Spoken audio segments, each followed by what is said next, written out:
Again welcome back to my YouTube channel. मैं आपको अपने ऐसे यूट्यूब चैनल में खुशामदीद कहता हूँ। और आज के इस वीडियो लेक्चर में हम बात करेंगे रिसर्च डिज़ाइन के बारे में। जी हाँ, जब आप सोशोलॉजी का CSS का सिलेबस रखेंगे तो एंड में ये टॉपिक आपको मौजूद मिलेगा। वीडियो को शुरू करने से पहले आपसे एक रिक्वेस्ट है कि अगर आप मेरे चैनल पर नए हो, चैनल को सब्सक्राइब नहीं किया या अब तक सब्सक्राइब नहीं किया, तो प्लीज़ प्लीज़ प्लीज़ आप चैनल को सब्सक्राइब करेंगे। By this method I will earn some money. और अगर मैं पैसे वगैरह कमाऊंगा तो अपनी जो ज़रूरियात हैं वो मैं पूरी कर पाऊंगा। तो प्लीज़ एक तरह से आप मेरी मदद करें। मैं एक बहुत मेहनत कर रहा हूँ अपनी अपनी अपनी चीज़ों को मैनेज करने में। तो आप प्लीज़ उस पर मेरी मदद करें, आपकी बड़ी मेहरबानी होगी। चलिए आज का टॉपिक शुरू करते हैं। आज हम बात करेंगे रिसर्च डिज़ाइन के बारे में। देखें, बहुत सारे बंदे जो रिसर्च करते हैं तो वो रिसर्च इसलिए करते हैं कि वो चीज़ों का जवाब चाहते हैं, वो चीज़ों को खोजना चाहते हैं, वो चीज़ों के बारे में डिटेल में उनकी स्टडी करना चाहते हैं कि ये जो कॉन्सिक्वेंसेस हो, इसका काज वगैरह क्या है। तो जो आंसर्स हम फाइंड करना चाहते हैं वो रिसर्च के थ्रू हम फाइंड करते हैं, या वो आंसर जिनके हमें या वो क्वेश्चन जिनके हमें आंसर चाहिए ताकि हम आगे चल के अपनी लाइफ को आसान बनाएं या बेहतर बना पाएँ, या हमारी ज़िंदगी में उसकी कोई बेहतरी आए या औरों की ज़िंदगी को बेहतर किया जाए, उसके लिए हम रिसर्च करते हैं। एक प्रॉब्लम सेलेक्ट करते हैं, उसके ऊपर रिसर्च करते हैं। जब हम रिसर्च करते हैं तो उसके लिए एक रिसर्च डिज़ाइन होता है कि मीन्स हम ये बताते हैं, अगर हम स्टूडेंट होते हैं, कहीं भी होते हैं, तो हम अपने सुपरवाइज़र वगैरह को ये बताते हैं या ये अपने माइंड में प्रिपेयर करते हैं कि हमारी जो रिसर्च होगी उसका पर्पस क्या होगा, उसकी टेक्निक्स क्या होगी, हम मैं रिसर्च या आप रिसर्च कैसे करेंगे, कहाँ से करेंगे, उसमें कितना टाइम खर्चा वगैरह का लगेगा। तो रिसर्च डिज़ाइन आपका ओवरऑल एक फ्रेमवर्क होता है, आपका एक ओवरऑल एक रोड मैप होता है जिसमें आप इस चीज़ का तयन करेंगे कि आप अपनी रिसर्च कैसे कैरी करेंगे। तो इस वीडियो में मैं आपको 1 बाय 1 बताऊंगा कि रिसर्च डिज़ाइन क्या होता है। A major issues in research is the preparation for the research design of the research project.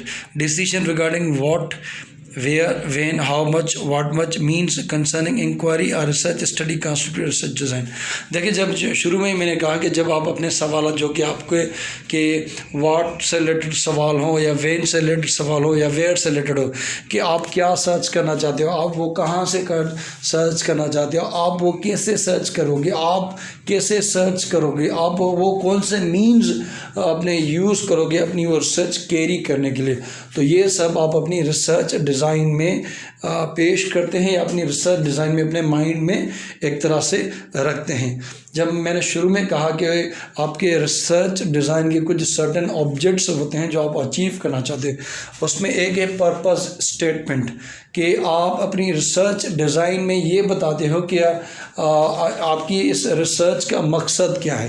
Definitely आप जो ये रिसर्च कर रहे हो, जिसके ऊपर आपका इतना टाइम, आपकी इतनी एनर्जी, आपका इतने पैसे, आपकी ये सारा कुछ खर्च होगा, तो उसका एक मकसद होगा। तो आप एक पर्पस स्टेटमेंट देते हो कि इसका ये पर्पस है, इस वजह से मैं इसके ऊपर ये रिसर्च कर रहा हूँ। उसके बाद आप अपनी टेक्निक्स बताओगे कि आप वो कौन सी टेक्निक्स है जब आप यूज़ करोगे अपनी रिसर्च को कैरी करने के लिए, आपका वो कौन से मेथड्स वगैरह होंगे जो आप टेक्निक्स यूज़ करोगे, कि आप डिफरेंट जो स्किल्स होंगे आपको बताएंगे। मैथडोलॉजी, जैसे मैंने आपको कहा कि आपकी जो मैथडोलॉजी होगी वो कौन सी होगी, जिसके अंदर जो आप मेथड फॉलो करें, जैसे एक साइंटिफिक मैथडोलॉजी होती है वो आप बताएंगे, या रिसर्च के वो जो स्टेप्स वगैरह होंगे वो आप तय करेंगे कि आप रिसर्च की कौन सी मैथडोलॉजी, या अगेन एक होता है क्वालिटेटिव मैथडोलॉजी, एक क्वांटिटेटिव, कि आप क्वालिटेटिव डेटा मेथड यूज़ करोगे या क्वांटिटेटिव मेथड यूज़ करोगे अपनी रिसर्च को कैरी करने के लिए। उसके बाद आपके ऑब्जेक्शंस, के आप के जो ऑब्जेक्शन मकसद हैं वो कौन कौन से हैं। सेटिंग्स मींस आपकी जो रिसर्च होगी वो कहाँ कहाँ कैरी होगी, आप अपनी रिसर्च कहाँ से कैरी करोगे। टाइमलाइन, अगेन आप ये चीज़ का भी तय करेंगे कि आपको कितना टाइम लगेगा और कितने टाइम में वो आप चीज़ पूरी करेंगे। मेजरमेंट, आपकी जो मीन्स रिजल्ट्स होंगी आप उनको कैसे मेजर करेंगे और किस तरह से उनकी चीज़ होगी।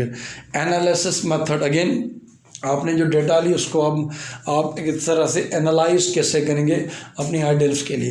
तो ओवरऑल ये होते हैं आपकी एलिमेंट्स ऑफ रिसर्च डिज़ाइन। ये मैंने प्रो इंडिया की एक साइट से लिया था, तो उनकी कर्टसी से उनकी एक रिक्वेस्ट है, ये हम यूज़ करें उनकी एक स्लाइड। तो purpose statement, techniques, methodology, objections, settings, timeline, measurement, analysis method, ये आप अपनी चीज़ें रिसर्च डिज़ाइन में पेश करते हैं या माइंड में रखते हैं जब आप अपनी रिसर्च डिज़ाइन कैरी करते हैं। Thank you so much. पसंद आया तो लाइक करें, अपने दोस्त के साथ ज़रूर शेयर करें, और अगर चैनल को सब्सक्राइब नहीं किया तो प्लीज़ प्लीज़ प्लीज़ आपसे रिक्वेस्ट है चैनल को सब्सक्राइब करें। Thank you so much. God bless you.